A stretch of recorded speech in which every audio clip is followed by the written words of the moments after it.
Welcome to Shortened Movies. Today I'm going to explain a drama mystery and thriller film called The Game. Watch out, spoilers ahead. Nicholas Van Orton, a wealthy investment banker in San Francisco, is turning 48. But his busy life leaves him very little time to celebrate his birthday. He spends most of the day working, and even ignores a call from his ex-wife Elizabeth. But as he goes through his appointments, he learns that his younger brother, Conrad, is in town, so he meets up with him at a local restaurant. Conrad, who has been in and out of rehab, presents Nicholas with a voucher for a company called Consumer Recreation Services as a birthday gift. He avoids telling Nicholas any detail about the gift, but he assures his brother that he will have a profound life experience if he contacts the company behind it. That night, Elizabeth calls Nicholas at home to greet him with a happy birthday. Elizabeth worries that he might be going through a difficult time because of his father, who died on his 48th birthday. After hanging up, he recalls how his father jumped from their rooftop and fell to his death near the front door of their house. The following day, Nicholas notices a stall for CRS in a building and decides to visit their office. Jim Feingold, who introduces himself as the company's vice president of engineering and data analysis, tells Nicholas that the company offers a customized game for each participant. Nicholas is frustrated by the lack of details about the game, but he's become intrigued, so he fills out the forms and takes the tests. Nicholas later calls his brother and tells him that he already went to CRS, but he is still not convinced if he should participate in the game. He schedules a dinner with Conrad later that week.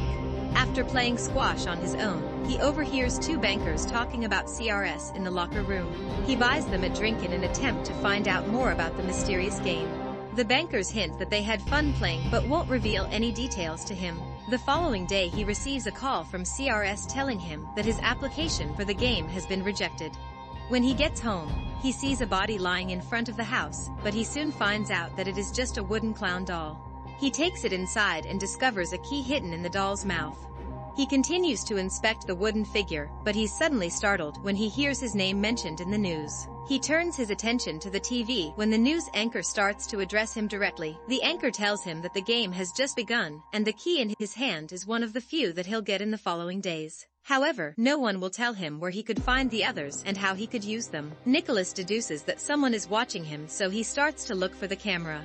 The anchor begins to taunt him, but when the household help Ilsa approaches the room, he goes back to presenting the news.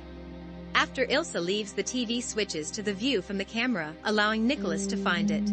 He locates the camera inside the doll's eyes and takes it apart. The anchor advises Nicholas to write down a 24-hour hotline that he could call for emergencies. However, he warns Nicholas against using it to ask about the objective of the game. The anchor stresses that figuring the game out for himself would be his primary goal. The next day, Nicholas meets up with Anson Bear, a publisher who works for his father, to dismiss him from the company for failing to meet his expectations. He offers Anson a severance package, but he couldn't open his briefcase to take out the documents. He tries to open it with a CRS key, but it wouldn't turn, so he leaves Anson's office without getting his signature. Later on, Nicholas goes to a restaurant to have dinner with Conrad, but his brother is running late.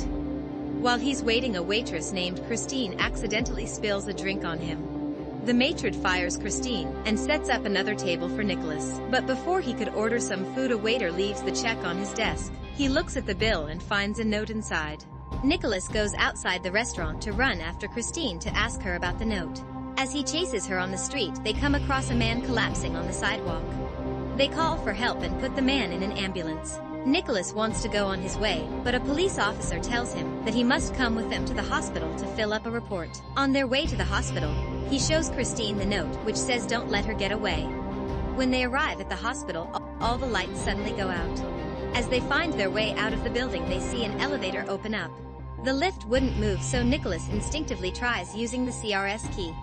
The elevator starts moving when he turns the key, but it shuts down before they could reach the lobby. The pair manages to get out through the hatch, but Nicholas realizes he left his briefcase inside. As soon as the elevator doors close, Nicholas later discovers that they are in the CRS building.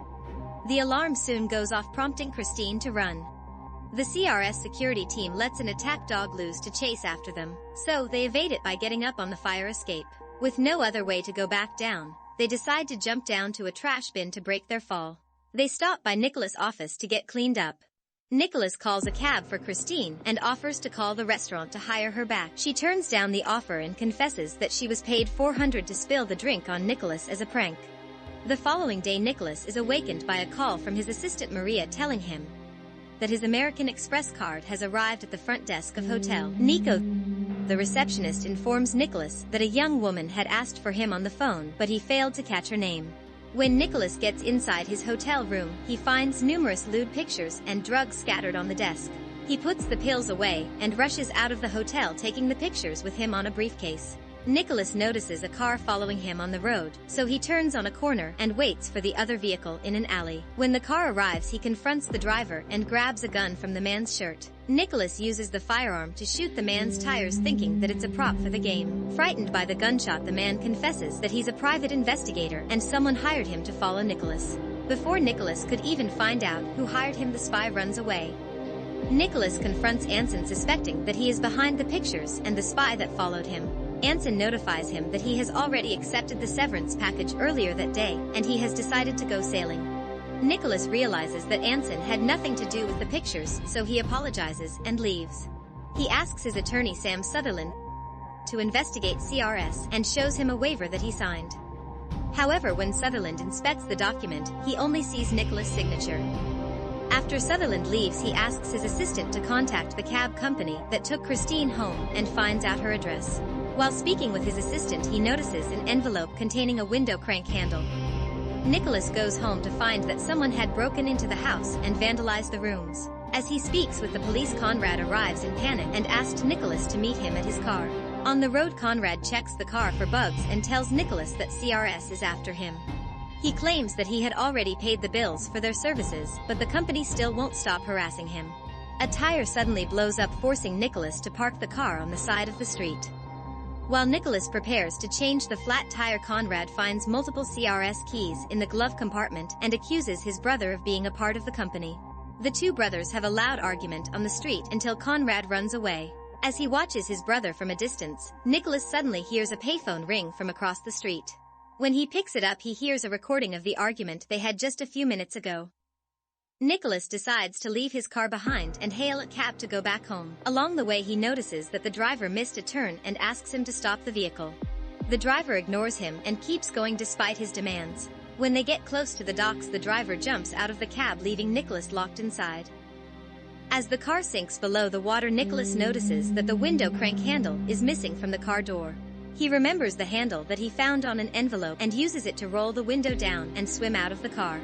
The police try to raid the CRS office the next day after Nicholas filed a complaint against the company. However, the office was empty, and the management informs them that the floor wasn't officially rented out. Moreover, they can't find any listing for a company called Consumer Recreation Service or any variant of its name. That night, Nicholas goes to Christine's house to talk to her about the pictures he found in his hotel room. Christine wouldn't confirm or deny, as she's the woman in the photo, but she asked Nicholas to stay and talk. As Christine changes her clothes, Nicholas looks around and notices that the refrigerator is empty and the books on the shelves are fake. He takes a photo out of a frame and finds out that it is a cutout from a magazine. Christine realizes that Nicholas already knows that she's part of the game, so she points out that they're being watched. Nicholas grabs a fire iron and uses it to hit the camera on the ceiling. CRS operatives soon arrive outside the house and start shooting at them. Christine and Nicholas manage to sneak out of the house and drive away in a car.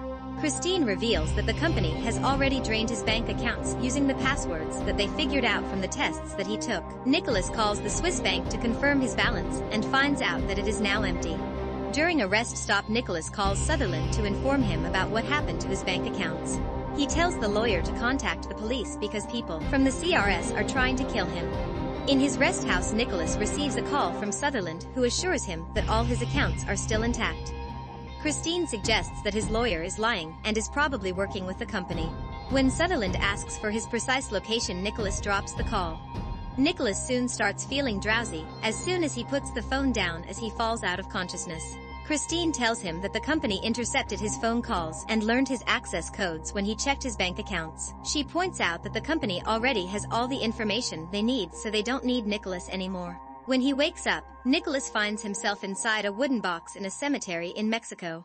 Having no money or any documentation, he goes to the embassy to seek help. An officer notices Nicholas' expensive watch and suggests that he should sell it and use the money to return to the US. He decides to take the man's advice and sell the item, which was given to him by his mother on his 18th birthday. With barely enough money to get back home, he rides the bus to the border and hitchhikes until he reaches San Francisco.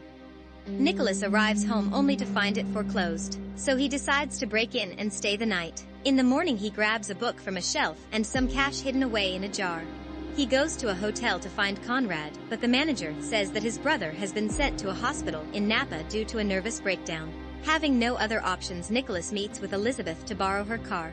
While they're talking in a restaurant, he sees Jim Feingold on TV and realizes that he's an actor CRS hired for the game. Armed with a gun he hid in a book, Nicholas tracks Jim down to a zoo and threatens him until he agrees to take him to CRS. Jim, whose real name is Lionel Fisher, tells Nicholas that the company owns the whole building and they only move their office from floor to floor. Fisher expresses his doubts that Nicholas will ever get his money back, but the banker insists that he wants to meet the people behind the company. When they arrive at the building, Fisher leads Nicholas to the cafeteria. Recognizing a few familiar faces, Nicholas approaches Christine and tells her to come with him. Armed security guards arrive and start shooting towards them, hitting Fisher and other actors at the cafeteria. Christine and Nicholas run up the stairs to the roof, locking the door behind them. Nicholas threatens to shoot Christine unless she gets on the radio and calls for someone in charge. Christine argues that no one will appear because they don't care about her. When he points the gun in her face, she realizes that the firearm didn't come from the company. She gets on the radio, warns the guards that Nicholas is armed with a real gun.